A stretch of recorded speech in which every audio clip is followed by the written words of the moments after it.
Starfighters are a key element of any successful navy. Interceptors protect their allies from other fighters, bombers attack capital ships and large targets, while multi-role starfighters fill in wherever needed, in a sort of rock, paper, scissors hierarchy. However, sometimes you need a hammer, a fighter that abandons grace and speed in favor of pure, destructive firepower. Here, we use heavy bombers. Well, the typical bomber is forced to sacrifice speed and maneuverability in favor of greater payloads and power generations. Heavy bombers take this to the extreme. Heavy bombers have one main goal: delivering carried ordnance to their targets, usually capital ships. Unsurprisingly, heavy bombers are often slow and not very maneuverable, requiring an escort. However, as they are loaded with weapons, a single squadron can disable even a large capital ship. Today, we'll count down the 5 greatest heavy bombers in Star Wars Legends, and there is a lot of discretion here on my part, so I'm interested to see your guys' lists down in the comments. I'll be ranking based on the ship's ability to deliver extreme firepower, so things like shielding and even speed, though not key, will factor in to some degree. You can't blow something up if you die first. Now, make sure you guys stick around until the end of today's video. I've got an announcement about a new Star Wars Legends book club that I'm starting, and I think you guys will find it very interesting. But let's get into the list. Number 5 is the oldest ship on this list, the H-60, which was a precursor to the B-Wing. I'm going to read from the Stay on Target sourcebook for the Age of Rebellion RPG. Heavily armored and featuring a sturdy, reinforced hull, the Tempest, or the H-60, could absorb incredible amounts of punishment. The bomb bay could carry a mix of guided and unguided dropped ordnance. It showed great promise, but a combination of bad timing and political wrangling scuttled the program. And I like not only the combination of strength and power, but also the fact that there is a dedicated cockpit for the gunner on the H-60. The Tempest has twin ion cannons, laser cannons, proton torpedoes, and a bomb bay, representing some diverse firepower. While the H-60 is a great fighter, however, the B-Wing and other subsequent heavy bombers would improve on it in almost every way. Still, it was used by the Alliance and most likely helped take down a few Imperial starships. At number 4, we have the Thai Interdictor, which also is featured in the Stay on Target book. It's surprising in a way that the Empire would use any heavy bombers, as most of their anti-capital ship output came from Star Destroyers. However, the Interdictor, or the Thai IT, was used in cases where quick strikes were needed or where a Star Destroyer could not reach the target. They were used, for example, during the Empire's assault on Yavin after the destruction of the Death Star.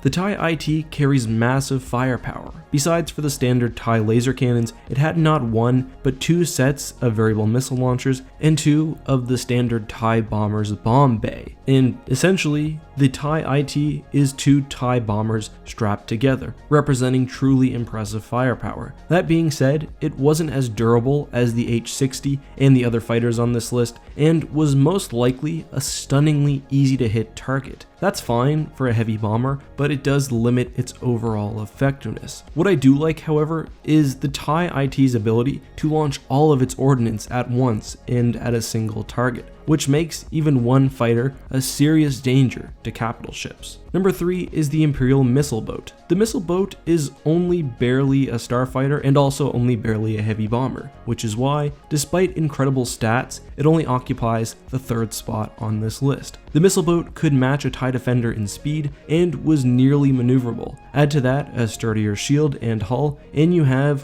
one really good starfighter, and a really expensive one too. However, the missile boat was underarmed, and I say that with air quotes because it has enough weaponry to make an X-Wing blush, but can't hold a candle to the other 2 entries we're about to cover. It had a standard anti-fighter laser cannon and a pair of twin warhead launchers. What's notable is the large payload the missile boat carried, 80 missiles or torpedoes in total. These missiles could be used against starfighters or larger targets, depending on the loadout. The missile boat would be the best dogfighting starfighter on this list, but just doesn't pack the needed punch to bring it to number 1. At 2, we have the ship I'm sure all of you were waiting for, probably the most famous heavy bomber in Star Wars history, the B-Wing. The B-Wing was the most diversely and heavily armed fighter used during the Galactic Civil War. It lacked the speed and even durability of the missile boat, but could punch through even Star Destroyers in a single run. It possessed a pair of laser cannons, torpedo launchers, auto blasters, and even 3 ion cannons. However, B-Wings were often configured with different weapon systems or given extra guns,